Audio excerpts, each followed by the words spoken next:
So I wasn't a big fan of the first Spyro game, but it did lay the groundwork for bigger and better things, and that potential was realized with Spyro 2, Ripto's Rage. The game opens with Spyro remarking that he needs a vacation after all his hard work in the last game, and heads to Dragon Shores to take one.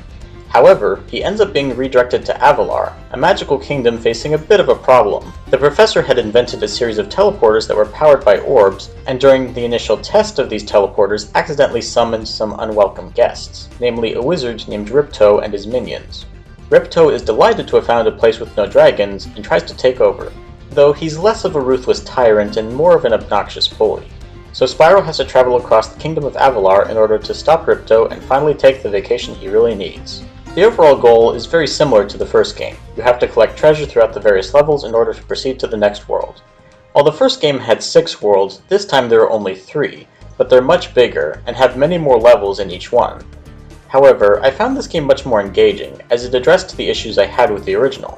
First of all, there is actually a tangible storyline with interesting characters to give you the motivation to keep going, other than just because video game. One thing I really appreciate about the story is that it doesn't take itself too seriously. Spyro isn't a bland do-gooder hero, he just happened to be at the wrong place at the wrong time, and is really only helping because it's the only way he can get back home. And Ripto isn't some big diabolical mastermind, he's just kind of a jerk. He is a powerful sorcerer, but he's also a bit of a coward, spending most of the game hiding inside the castles of the various worlds and making his minions do the dirty work in the first 2 worlds, and only fighting himself in the last world.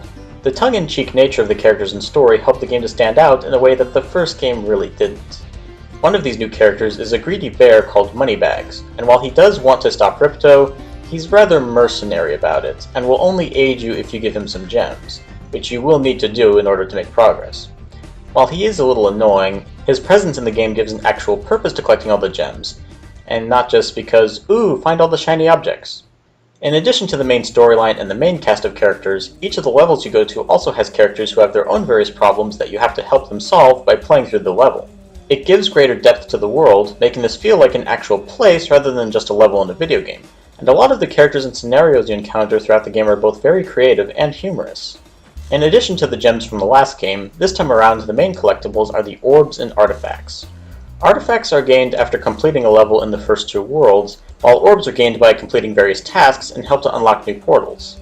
I'm not really sure why they separated the artifacts and orbs. They could have just nixed the artifacts and made it so that to unlock the castle in each world you have to complete all the levels in the world and collect a certain amount of orbs. Maybe they did it to try to trick the player into thinking there were only 2 worlds, only to surprise them later?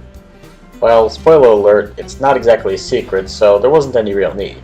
Another improvement over the previous game is that it actually has boss fights.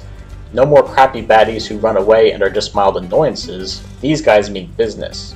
There's only 3 of them, but they're all challenging and memorable. And the final boss fight is, frankly, epic. And it's by far the best part of the entire trilogy as far as I'm concerned.